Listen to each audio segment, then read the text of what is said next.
하나님의 말씀입니다. 그때 야곱이 애굽에 곡식이 있음을 보고 아들들에게 이르되 너희는 어찌하여 서로 바라보고만 있느냐. 야곱이 또 이르되 내가 들은즉 저 애굽에 곡식이 있다 하니 너희는 그리로 가서 거기서 우리를 위하여 사오라. 그러면 우리가 살고 죽지 아니하리라 하매 요셉의 형 10사람이 애굽에서 곡식을 사려고 내려갔으나 야곱이 요셉의 아우 베냐민은 그의 형들과 함께 보내지 아니하였으니 이는 그의 생각에 재난이 그에게 미칠까 두려워함이었더라. 이스라엘의 아들들이 양식 사러 간 자 중에 있으니 가나안 땅에 기근이 있음이라. 때에 요셉이 나라의 총리로서 그 땅 모든 백성에게 곡식을 팔더니 요셉의 형들이 와서 그 앞에서 땅에 엎드려 절하매 요셉이 보고 형들인 줄 아나 모르는 체하고 엄한 소리로 그들에게 말하여 이르되 너희가 어디서 왔느냐. 그들이 이르되 곡물을 사려고 가나안에서 왔나이다. 요셉은 그의 형들을 알아보았으나 그들은 요셉을 알아보지 못하더라. 요셉이 그들에게 대하여 꾼 꿈을 생각하고 그들에게 이르되 너희는 정탐꾼들이라. 이 나라의 틈을 엿보러 왔느니라. 그들이 그에게 이르되 내 주여 아니니이다. 당신의 종들은 곡물을 사러 왔나이다. 우리는 다 한 사람의 아들들로서 확실한 자들이니 당신의 종들은 정탐꾼이 아니니이다. 요셉이 그들에게 이르되 아니라 너희가 이 나라의 틈을 엿보러 왔느니라. 그들이 이르되 당신의 종 우리들은 12형제로서 가나안 땅 한 사람의 아들들이라. 막내 아들은 오늘 아버지와 함께 있고 또 하나는 없어졌나이다. 요셉이 그들에게 이르되 내가 너희에게 이르기를 너희는 정탐꾼이라 한 말이 이것이니라. 너희는 이같이 하여 너희 진실함을 증명할 것이라. 바로의 생명으로 맹세하노니 너희 막내 아우가 여기 오지 아니하면 너희가 여기서 나가지 못하리라. 너희 중 하나를 보내어 너희 아우를 데려오게 하고 너희는 갇혀 있으라. 내가 너희 말을 시험하여 너희 중에 진실이 있는지 보리라. 바로의 생명으로 맹세하노니 그리하지 아니하면 너희는 과연 정탐꾼이니라 하고 그들을 다 함께 3일을 가두었더라. 아멘.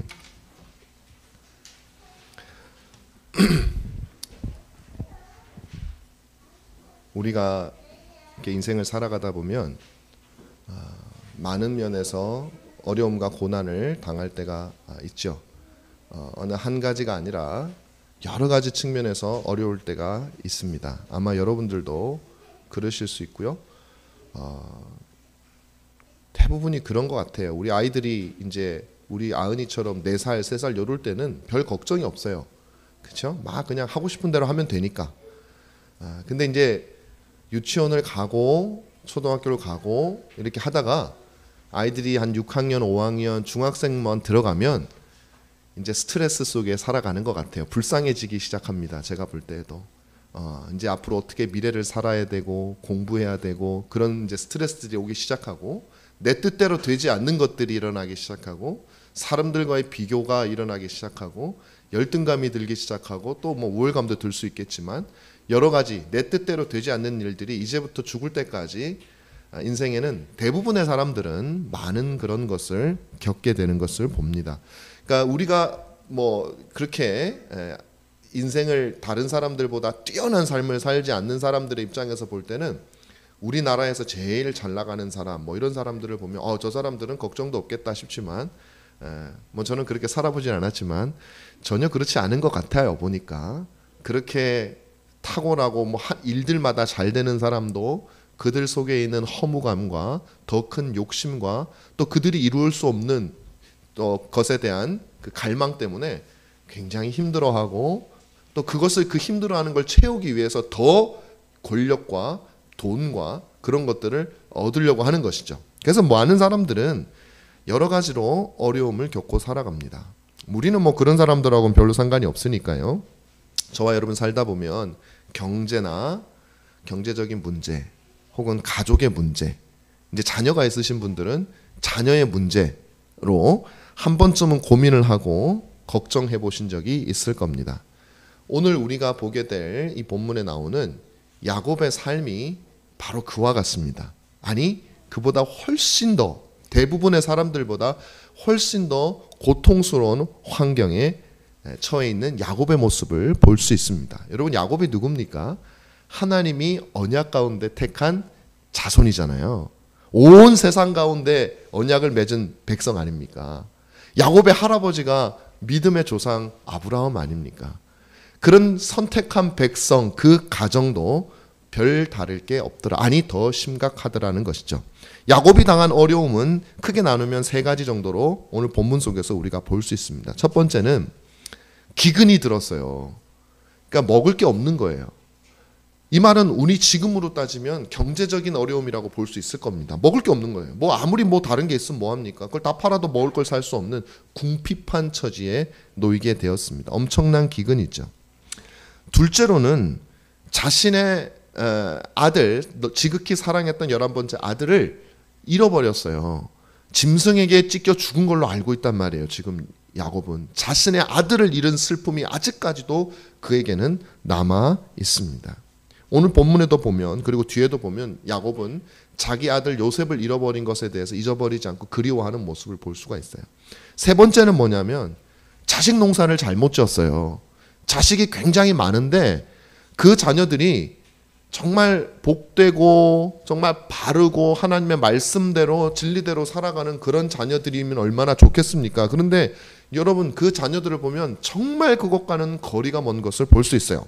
첫째 아들 르우벤은 야곱의 첩과 동침을 해서 저주를 받아 장자의 자격을 잃어버리는 일이 발생했습니다. 그것 하나만으로도 얼마나 비참한가요? 아들이 그런 모양인데. 둘째 시므온과 유다는 자기 여동생 디나가 수치를 당한 것에 대해서 원수를 갚겠다고 세겜 족속에 가서 수많은 사람들을 학살해버린 잔인한 아들을 두었어요.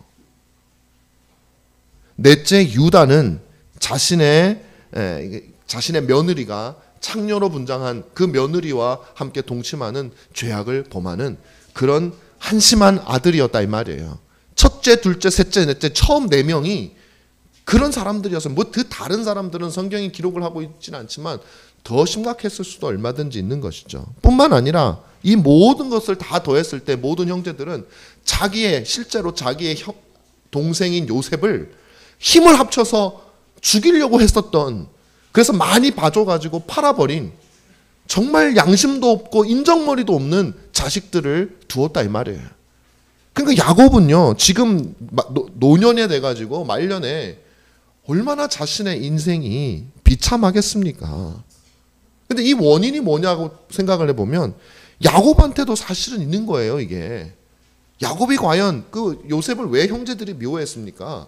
야곱이 그냥 자기가 사랑하는 아내인 그 라헬의 아들이라고 해가지고 요셉만 그렇게 차별을 해서 그냥 편애를 한 거 아닙니까? 그 야곱에게도 문제가 있었던 것이죠. 다시 말하면 말년의 야곱의 가정은 너무나도 역기능적인 잘못된 그런 가정의 본과도 같은 그런 가정이었다 이 말이에요. 그런데 엎친 데 덮친 격으로 아들을 잃었죠. 그런데다가 기근까지 들었으니 야곱의 지금 느끼는 나이가 들어서 이때가 130살이 넘었을 때거든요. 이 많은 나이가 들어서 느끼는 야곱은 자신의 인생을 돌아보면서 무슨 생각을 하겠습니까? 하나님이 나와 정말 함께 하시는 건가? 하나님이 역사하고 하나님이 섭리하시는 이 세상은 정말 나와 함께 하시는 건가? 아니면 하나님이 온 힘을 다해서 나와 대적하고 계시는가? 아마 후자 같은 생각이 너무너무 많이 들었을 거예요. 한번 생각해 보십시오. 이 야곱처럼 불행한 삶이 그렇게 많지 않습니다, 여러분. 저와 여러분들이 오늘날 하고 있는 고민들이 다 뭔가요? 다 이거 아니에요? 먹고 사는 문제 아니면 자녀들 문제가 대부분이잖아요. 자녀들이 사이좋게 지내고 자녀들이 뭐 공부도 잘하고, 예를 들면 뭐 세상적으로 볼 때 뭐 공부도 잘하고 뭐도가 이렇게 하면은 우리가 무슨 걱정이 있겠어요? 그리고 돈도 좀 있고 먹고 사는 게 지장 없고 그러면 무슨 걱정이 있겠어요? 물론 그래도 걱정은 있습니다. 그렇게 되면. 그렇지만 제일 중요한 문제잖아요. 그런데 이 야곱은 그 부분에 있어서 너무나도 비참해야 했다 이 말이에요. 생계를 걱정해야 될 처지가 됐죠. 자식들에 대한 희망도 없죠. 내가 지금까지 평생을 살면서 무엇을 했는지 허무하고 고통스러울 밖에 없다는 것이죠. 그런데 재밌다기보다 놀라운 사실은 이 야곱이 어떤 사람이라고요? 하나님이 택하신 가정이라고요. 하나님이 선택한 백성이라고요. 하나님이 온 인류 가운데서, 그 당시 살았던 온 인류 가운데서 언약을 맺었던 바로 아브라함과 이삭과 야곱의 하나님이라고는 바로 그 야곱이라고요. 이 얼마나 아이러니한 모습입니까? 그래서 야곱이요, 심지어는 야곱이 여러분 아시다시피 하나님과 싸워서 이긴 사람 아닙니까? 이름을 이스라엘이라는 이름까지 받은 사람 아닙니까? 네가 내 민족이, 네 아들들이 내 민족의 조상이 될 것이라고 하는 그런 영광스러운 지위를 받았던 사람 아닙니까? 그런데 야곱에게 세상 모든 것이 자신을 대항하는 것과 같은 그런 비참한 지경이 찾아왔다는 거죠. 그래서 창세기 47장 9절에 보면 나이를 물었을 때 뭐라고 얘기했냐면, 제가 인생을 살았는데, 바로가 이제 몇 살이냐 이렇게 묻거든요. 그랬더니 내가 험한 인생을 살았는데 내 인생길이 너무나도 험했습니다. 그렇게 얘기를 하는 거예요. 하나님의 백성이. 자, 결국 야곱은 오늘날 각 가정이 가질 수 있는 너무나 심각한 문제들에 직면해 있는 그 모습을 우리가 볼 수 있습니다. 모든 것이 자신을 대적하는 것 같았죠. 왜 그러면 정말로 그런 것일까요? 정말 하나님은 온 섭리를 다 동원해서 야곱을 대적하고 있는 것일까요? 그것이 아니라면 도대체 하나님은 왜 야곱에게 이런 고난을 주시는 것인가? 우리는 이것을 통해서, 이 모습을 통해서 세 가지 진리를 살펴보려고 합니다. 첫 번째 진리는 무엇이냐면, 하나님께서 신자와 신자의 가정에 주는 고난의 원인이 무엇인지를 우리에게 알려줍니다. 다시 말하면 신자와 신자의 가정도 마치 세상 모든 것이 나를 대적하듯이 경제적인 문제와 자녀의 문제와 그 모든 관계의 문제와 그런 것들로 근심하며 슬퍼하는 날들이 반드시 있다라는 사실이에요. 하나님께서 택한 가정인 야곱의 가정에도 이런 환난이 비껴가지 않습니다. 여러분, 우리는 예수님을 믿을 때에 이런 환난이 없었으면 좋겠다고 생각하고 믿고, 또 어떤 면에서는 없기를 바라는 마음으로 믿습니다. 내가 불교를 믿는데 절에 다녀봐도 소용없더라. 절에 다녀봐도 사업이 안 되고, 절에 다녀봐도 몸이 아프고, 절에 다녀봐도 내 자녀들이 제대로 안 되더라. 그래서 내가 종교를 바꿔서 교회 왔어요. 이런 분들 저는 종종 많이 봤습니다. 그게 우리들의 마음이죠. 뭐 그게 잘못됐다는 게 아니에요. 우리들의 마음은 그렇습니다. 그런데 여러분, 성경은 우리에게 뭐라고 얘기하냐면, 예수를 믿어도, 아니 온 인류 가운데 유일하게 선택한 가정이랄지라도 마치 온 세상이 자신을 대적하는 것처럼, 하나님이 대적하시는 것 같은 그런 고난을 느낄 수 있다는 것이죠. 그리고 이것은 성경의 수많은 것들로 인해서 참이라는 사실이 증명됩니다. 왜냐하면 하나님의 백성에게는 불신자들이 오히려 당하지 않을 특별한 시험이 그들에게 있을 수 있기 때문에 그렇습니다. 특별히 하나님의 부르심을 받고 살아가는 소명의 사람들, 사실은 신자들은 모두가 다 하나님의 소명을 받은 사람들이거든요. 이 땅에서. 그 신자들에게 그런 시험은 반드시 오게 됩니다. 왜 그러냐? 마귀가, 사탄이 우리를 그냥 두지 않기 때문에 그렇습니다. 그 증거는 예수님께서 세례를 받으신 바로 그 직후에 어떤 일이 있었는지 여러분 보시면 됩니다. 여러분, 많은 사람들이 예수 믿으면 고난이 없다, 고난을 피해가기 위해서 믿는다는 그것이 어떤 의미로는 맞아요. 그 고난이 무엇이냐가 중요해요. 예수 믿으면 복 받는다, 맞아요. 복 받는 게 맞습니다. 그런데 그 복을 무엇으로 두느냐에 따라서 완전히 달라질 수가 있는 것이죠. 우리의 영혼이 복을 받고 우리의 영혼이 영생을 누리고 영원한 복락을 누리는 것은 분명히 맞는 말이에요. 그러나 일시적인 환난은 신자들에게 찾아옵니다. 때로는 더 지독하게 찾아올 수도 있습니다. 사탄 때문에 그래요. 예수님이 세례를 받고 본격적으로 공생애를 시작하실 때 마귀는 예수님을 유혹했어요. 요한에게 세례를 받으셨던 주님은 그 세례를 받고 나서 직후에 바로 성령에 이끌려서 광야로 갔다라고 성경은 우리에게 말씀을 하고 있습니다. 이때 사탄에게 예수님은 시험, 유혹을 받게 되거든요. 그 유혹은 뭐냐면 사단이 예수님을 넘어뜨리려고 하는 유혹이죠. 예수 그리스도를 지금 이 공생애를 시작하는 바로 성령을 충만하게 받은 바로 그 시점에 무너뜨려서 온 인류를 구원하려고 하는 하나님의 계획이 좌절되도록 하는 것이 사단의 목적이에요. 사단은 그것만 생각하고 사는 것이에요, 마귀는. 그래서 예수님을 당연히 유혹하죠. 그 계략을 무너뜨려야 되니까. 이런 시험은 유혹으로 오기도 하고 때로는 환난으로 오기도 합니다. 예수님에게는 두 가지가 다 왔어요. 어차피 사단은 그리스도의 구속사역을 실패하는 것이 목적이기 때문에 온갖 수단을 다 쓰는 것이죠. 그래서 예수님에게 사단이, 다시 말하면 예수님뿐만 아니라 그 예수 그리스도를 믿는 모든 사람들에게도 마찬가지라는 거예요. 예수님에게 공격을 했던 사단은 예수를 믿는 사람들에게도 당연히 공격을 합니다. 왜? 예수님에게 그가 했던 공격이 실패했기 때문에 예수님을 통해서는 우리들을 하나님에게서 떼어내올 수 없기 때문에 이제는 그것은 실패했고 우리 각자에게 공격을 해서 우리의 영혼을 영생에서 떼어놓으려고 하는 것이 사단이 존재하는 이유예요. 하나님의 계획을 막겠다는 것이죠. 그래서 십자가를 못 지게 그리스도께서 자신의 유혹에 넘어가서 하나님의 뜻을 행하는 것을 포기했어야 되는데 예수님이 물리쳤거든요. 그래서 백성들을 유혹하는 것입니다. 이 사탄의 시험은 아까 말씀드린 대로 두 가지로 옵니다. 잘 기억하십시오, 여러분. 첫 번째는 달콤한 유혹으로 찾아옵니다. 달콤한 유혹으로 찾아와요. 여러분, 이 달콤한 유혹은 얼마나 위험한 것인지 우리가 잘 몰라요. 왜냐하면 우리가 원하는 것을 주는 것으로 오기 때문에 그래요. 우리가 정말 저렇게 했으면 좋겠다, 그걸 제시하기 때문에 그래요. 그래서 우리는 이것이 시험이라고 생각하고 싶지 않아요. 이것은 하나님의 선물이라고 생각을 하고 싶어진다고요. 잘 분별하셔야 돼요. 나의 마음속에 있는 죄악된 본성과 일치하게 찾아오기 때문에 무서운 겁니다. 방금 말씀드렸던 그리스도의 예를 한번 들어보겠습니다. 그리스도에게 사단이 이것저것 시킵니다. 3번 시키잖아요.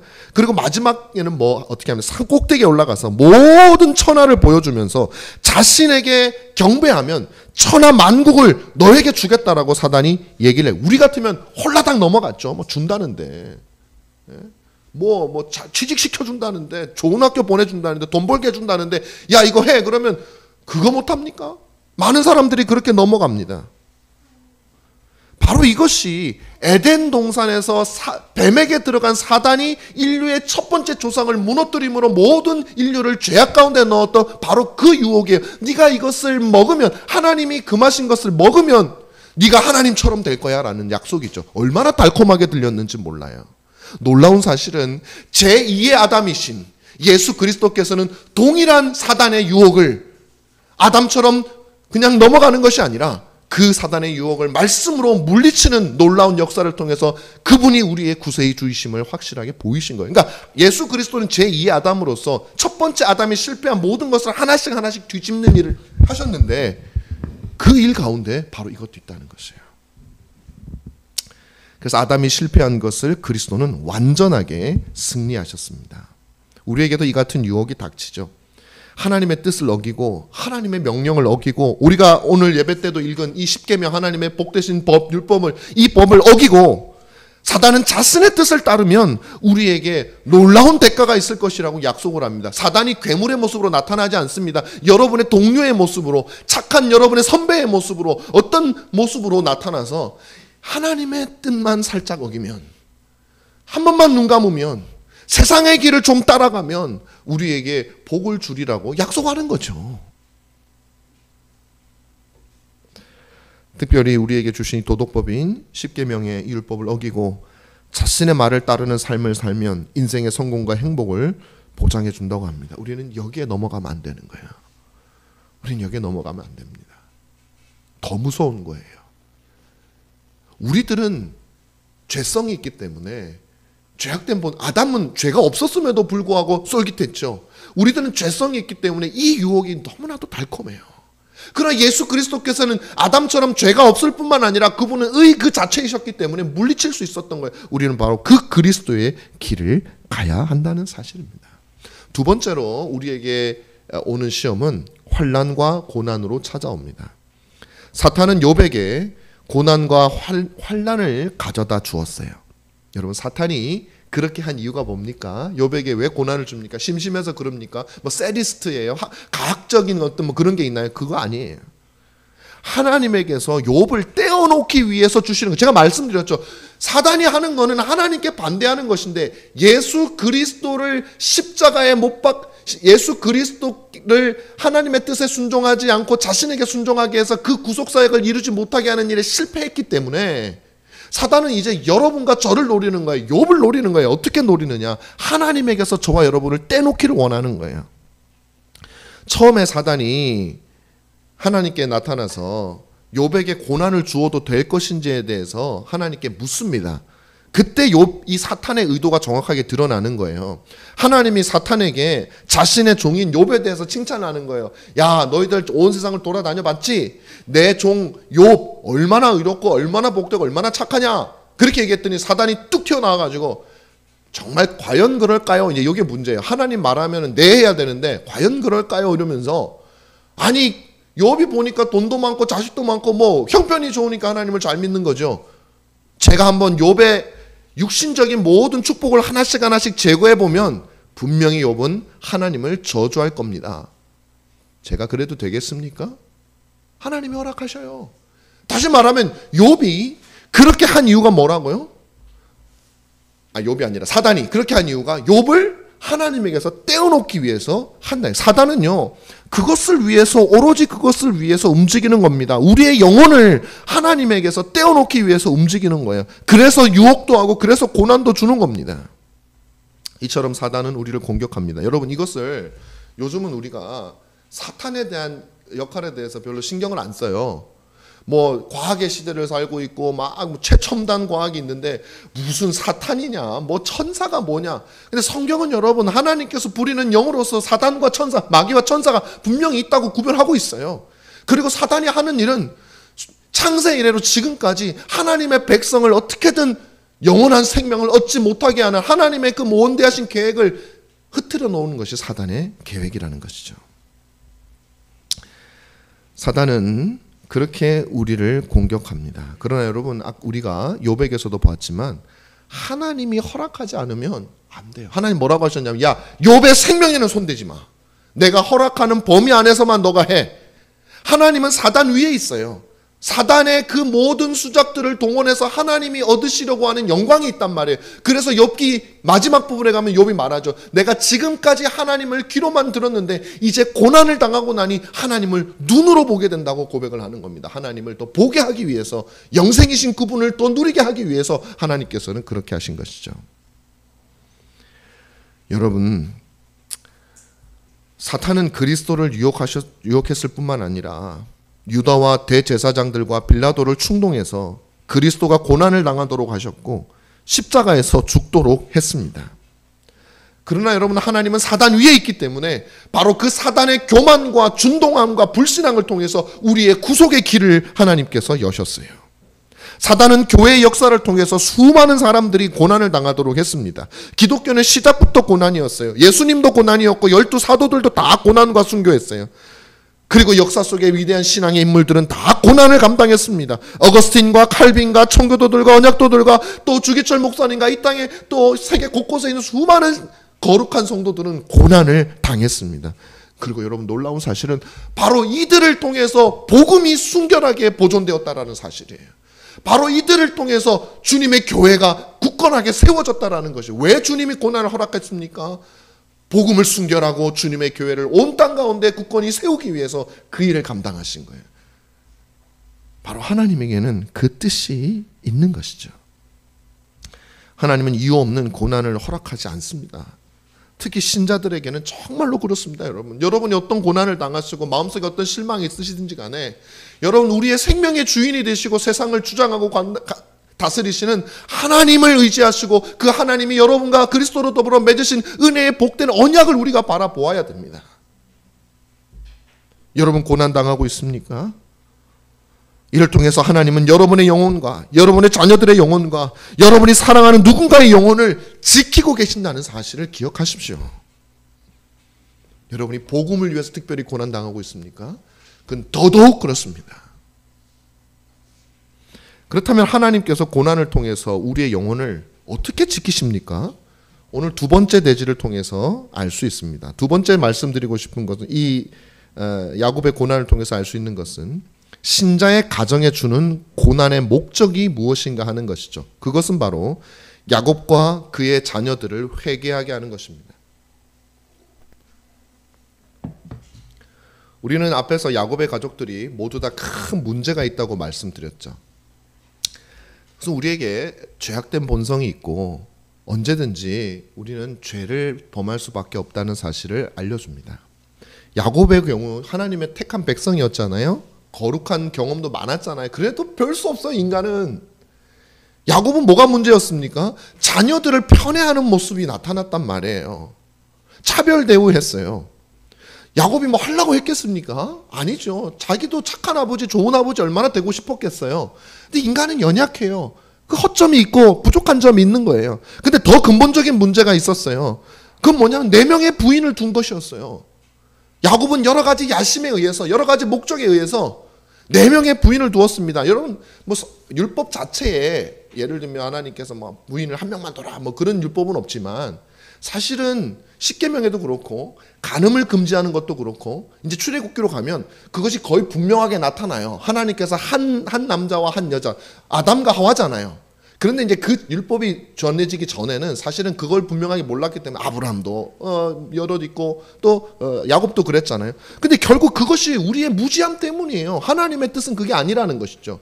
그 뜻을 어기고 그가 4명의 부인을 두게 되었을 때 그 자녀들은 서로 그냥 질투와 평생 본 게 그건데요. 자기 엄마가 어떻게든 야곱의 사랑을 얻기 위해서 그 모함하고 질투하고 하는 모습들을 본 그 자녀들이 퍽이나 사이가 좋겠습니다. 그래서 자녀들은 서로 불신했어요. 거기에다 아버지 편애까지 가세하니까 형제들이 요셉을 미워했던 거예요. 급기야 배다른 형제 동생인 요셉을 죽이려는 계획까지 세우게 된 겁니다. 근데 차마 죽이지는 못하고 팔아서 애굽의 노예가 되게 했으니 그 형제도 그렇고 야곱도 그렇고 얼마나 큰 죄를 지은 거예요. 얼마나 부족함이 많고 얼마나 부패한 사람들입니까? 뿐만 아니라 그들은 윤리적으로도 너무나도 많은 결함을 가지고 있었어요. 하나님의 택한 백성의 자손이요, 하나님의 백성이 이스라엘의 각 지파의 조상이 될 사람들인데 동생을 팔아버리고 또 여러 가지 면에서 많은 결함을 가지고 있었어요. 자녀는 부모를 보고 배우는 법인데 부모의 죄악되었던 그 모든 과거의 역사가 자녀의 모습으로 그대로 나타나고 있는 모습을 봅니다. 이게 어떤 가정이라고요? 하나님께서 온 인류를 구원하실 그 예수 그리스도를 탄생시키기 위해서 특별히 택한 내 백성 이스라엘의 조상들이에요. 조상도 그냥 조상이 아니고 완전 직계 조상이에요. 야곱의 12아들이 이스라엘의 12지파의 우두머리가 되니까 그 이스라엘 12지파의 우두머리들은 뭘 한 사람이야? 배다른 동생을 질투해서 죽이려고 한 사람들이 바로 하나님의 백성이었다 이 말이에요. 그게 어디서 왔어요? 야곱의 속이는 그 모든 과거의 인생의 전력에서 온 거예요. 이를 통해서 하나님께서 우리에게 가르쳐주는 진리가 있습니다. 하나님의 백성 이스라엘이 그들의 위대함으로 되는 게 아니라는 거예요. 그들이 뭐가 잘나고 그들이 뭐 특별하고 뭐 히브리어가 멋있고 뭐 그런 게 아니에요. 뭐 신비롭고 그런 거 아니에요. 그들은 여전히 죄악된 존재였어요. 그리스도께서 그들에게 나온 것도 그들이 다른 민족보다 대단해서가 아니었습니다. 아브라함이나 야곱과 마찬가지로 하나님께서 그들을 위대하게 만든 거죠. 우리의 선택도 우리의 구원도 우리의 어떠함에서 나오는 게 아닙니다, 여러분. 우리가 더 충성해서 우리가 하나님을 더 먼저 잘 믿어서가 아니에요. 하나님께서 우리를 신자로 거룩한 백성으로 만들어 가시는 거예요. 왜? 창세전에 우리를 택하셨기 때문에 그런 거예요. 이 사실을 믿으셔야 돼요, 여러분. 우리의 모습에서 오는 하나님은 여러분들을 어느 순간부터 사랑하기 시작한 것이 아니라 창세전에 여러분을 사랑하기로 작심하신 그 하나님이시라는 사실, 그리고 그 사랑이 여러분의 인생 가운데 여러분에게 체험되어지는 그것이 회심이고 그것이 신자의 삶이고 믿음이지 내가 잘나서 되는 게 아니에요. 우리는 이렇게 흠이 많은 사람이었습니다.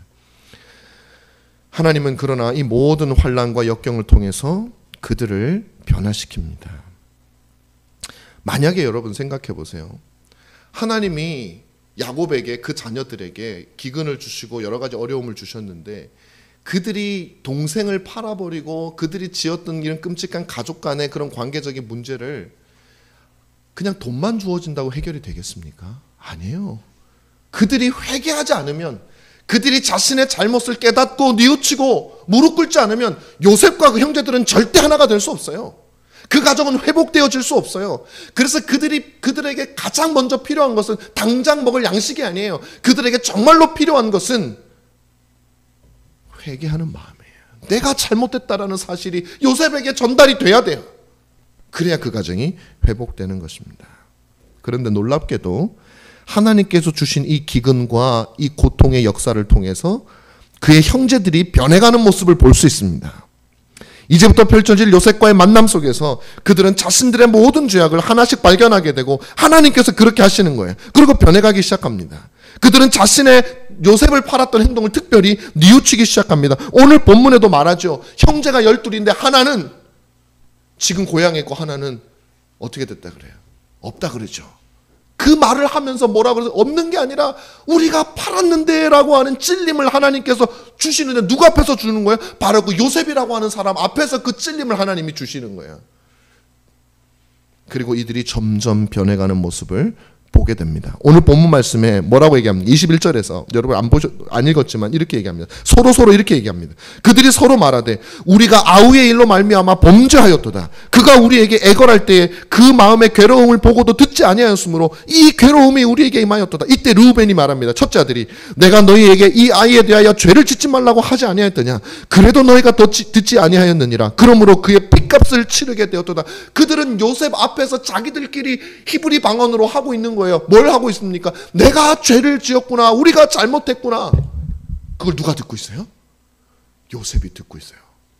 성경은 뭐라고 그럽니까? 히브리 방언으로 얘기하지만 요셉은 그것을 당연히 다 알아들었다고 얘기해요. 관계가 회복되어지도록 만드시는 거예요. 하나님께서. 요셉 앞에서 그들의 잘못을 고백하고 나중에 유다라든지 그들 형제들의 모습은 43장 44장으로 가면 완전히 달라집니다. 자신의 목숨을 내어놓고 가족을 구하려고 하는 그런 훌륭한 아들로 바뀌어지는 모습들을 우리가 볼 수 있어요. 하나님이 그 일을 해나가고 계신다는 사실이죠. 회개를 통해서 변화가 됩니다. 회개가 없이는 그 가족의 연합도 있을 수 없고 회개가 없이는 하나님과의 연합도 있을 수가 없는 것입니다. 왜 하나님께서 신자에게 고난을 주십니까? 우리로 하여금 우리의 죄악을 발견하고 회개하도록 하기 위한 거예요. 왜 회개하는 것입니까? 그래야 하나님과 하나가 될 수 있는 거예요. 우리가 이 땅에서 자녀가 잘 되는 것도 좋고 돈을 많이 버는 것도 좋고 뭐 명예를 얻는 것도 다 좋지만 그러나 우리 영원한 생명의 주인 되신 우리 아버지신 그분과 하나가 되지 못한다면 그것이 무슨 의미가 있겠어요? 하나님은 고난을 통해서 우리로 하나님의 아들이 되도록 하신다라는 사실이에요. 마지막 세 번째로 신자의 가정의 모든 문제의 해결이 하나님께 있음을 알려주기 위해서 이 고난을 우리에게 허락하여 주셨다. 야곱에게 허락하여 주셨다는 신자의 가정의 모든 문제의 해결이 하나님께 있음을 알려주는 거예요. 그리고 그 문제 해결의 원천은 그 하나님과 하나가 되고 그 하나님의 가정이 되고 그 하나님의 자녀가 되는 그것을 위해서 하나님 우리에게 고난을 주신다는 거예요. 여러분 야곱이 직면한 고난은 하나님의 섭리라고 했습니다. 모든 것은 하나님의 손에 있어요. 고난의 하나님께서는 이 고난을 야곱의 문제를 해결하기 위해서 고난 가운데 있는 이 야곱의 문제를 해결하기 위해서 하나님은요 이들이 그 고난 가운데서 죽으라고 하나님께서 고난을 주시는 게 아니에요. 아까 제가 처음에 세 가지 고난을 얘기했잖아요. 그 세 가지 고난이 하나하나 해결되어지는 것을 여러분 한번 보십시오. 하나님은 그를 위해서 요셉을 예비하신 거예요. 지금까지 그 일을 하신 거예요. 요셉은 이 모든 과정을 통해서 왜 하나님께서 자신에게 이런 시련을 주셨는지 분명하게 알게 되었어요. 하나님은 비록 야곱이 고난을 당하고 있고 하나님이 그의 가정이 고난을 당하고 있고 요셉이 고난 당하고 있지만 하나님은 단 한시도 고난당하는 야곱의 가정을 잊은 적이 없어요. 하나님은 당신이 아브라함과 맺었던 그 언약을 잊은 적이 없어요. 하나님은 야곱과 베델에서 맺었던 그 언약을 나는 너의 하나님이 되려는 언약을 한시도 잊은 적이 없어요. 지금 당장은 세 가지 문제가 자기를 덮쳐서 세상에 하나님이 나를 버린 것 같고 하나님이 나를 대적하는 것처럼 보이지만 하나님은 단 한 번도 그를 잊은 적이 없다라는 것이 그래서 요셉을 준비시킨 거예요. 이 세 가지 모든 문제를 한꺼번에 해결하기 위해서. 아브라함과 이삭과 야곱에게 하신 하나님의 약속은 반드시 지켜집니다. 여러분 야곱에게 수많은 일들이 있지만 하나님은 이 모든 것들을 회복시키실 거예요. 야곱의 문제의 진정한 해결은 식량이 아닙니다. 그것은 모든 진정한 문제를 해결하기 위해서 필요한 단초에 불과한 것이죠. 만약에 식량이 그냥 아까 말씀드린 대로 확 주어졌다면 야곱의 자손들은요 여전히 요셉을 미워할 것이고 혹은 요셉에 대해서 질투하고 있을 것이고 자신이 무슨 죄를 지었는지 모를 것이고 자기들끼리도 치고받고 싸우고 아버지를 두려워하지 않는 그런 가정이 되었을 수 있습니다. 그러나 하나님께서는 이 모든 것을 해결해 가십니다. 먼저 요셉을 그곳에 두심으로 기근의 문제를 해결합니다. 경제적 문제도 해결해 줍니다. 육신의 생명의 문제를 해결해 줍니다. 그리고 둘째로 형제들의 회개를 통해서 요셉과 모든 형제들의 관계를 회복시키십니다. 셋째로 잃었던 아들 요셉을 찾게 하십니다. 이 모든 일들을 하나님께서는 한 번에 해결해 주신다 이 말이에요. 이로써 야곱의 모든 문제는 해결됩니다. 그리고 요셉은 아버지와 모든 공경에 빠져있던 이들을 구원합니다. 이것이 바로 하나님의 구원의 역사예요. 세상의 모든 것이 나를 덮치는 것 같고 나에게 희망이 없는 것 같고 하나님이 나를 싫어하는 것 같지만 하나님은 그 환난과 그 유혹과 그 고난을 통해서 우리가 미처 생각하지 못했던 정말 중요한 문제에서부터 우리에게 필요한 모든 문제를 다 해결해 주시는 하나님이시라는 사실을 여러분들이 믿으셔야 돼요. 야곱이 고민했던 세 가지 문제, 야곱을 불행하게 했던 세 가지 문제 다 해결됐잖아요. 기근의 문제 요셉 통해서 해결됐죠. 잃었던 아들 요셉 찾았죠. 그 형제를 질투하고 그냥 방탕아처럼 성격도 모나던 그 실패했던 자식 농사 해결됐죠. 하나님께서 이 모든 일들을 해주신다 이 말이에요. 우리에게 기근이 있습니다. 영적인 기근이 저와 여러분에게도 있습니다. 우리는 하나님을 몰랐고 이 세상의 즐거움만 탐하다가 영원한 심판을 받을 수밖에 없는 그런 사람들이었습니다. 그러나 하나님은 요셉이신 그리스도를 우리를 위해서 준비시켜 주셨어요. 우리는 하나님과 회복할 수 없는 관계에 있었어요. 우리는 하나님을 미워했습니다. 그분을 대적했어요. 그분을 멸시했어요. 무시했어요. 그냥 존재하지 않는 분처럼 무시하고 살았단 말이에요. 하지만 하나님은 주 예수 그리스도를 통하여 우리와 하나님 사이를 회복시키셨어요.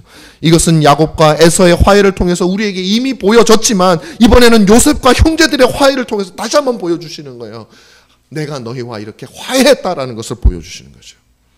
하나님은 우리로 하여금 죄악을 깨닫게 하십니다. 우리가 바로 동생을 팔았던 요셉을 팔았던 그 형제와 같은 사람이었어요. 아버지를 배반하여 떠났던 사람이죠. 우리가 르우벤이고 우리가 시므온이고 레위이고 우리가 유다입니다. 하지만 하나님께서 우리에게 고난과 환난을 주심으로 우리로 하여금 우리의 죄악을 깨닫게 하시고 하나님과 회개하게 하십니다. 화해하게 하십니다. 우리로 하여금 하나님께 두 손 들고 나와 하나님의 은혜 안에 들어감으로 하나님과 회개하게 하심으로 마치 야곱이 잃어버렸던 아들 요셉을 찾았듯이 우리는 잃어버렸던 아버지를 찾게 되는 놀라운 은혜를 우리 가운데 주신다 이 말이에요. 하나님은 요셉과 같이 우리가 회개하는 거, 우리가 하나님 앞에 나와서 변화되는 모습들을 다 보고 계세요. 다 보고 계세요. 여러분이 회개하면 흘렸던 눈물, 하나님 앞에 부끄러워서 흘렸던 그 모든 눈물들 하나님은 하나도 놓치지 않고 다 보셨어요. 마치 요셉 앞에서 자신들의 잘못을 고백하고 있는 형제들의 말을 듣고 있는 것처럼 그렇게 하나님은 우리를 보시고 계신다는 것입니다.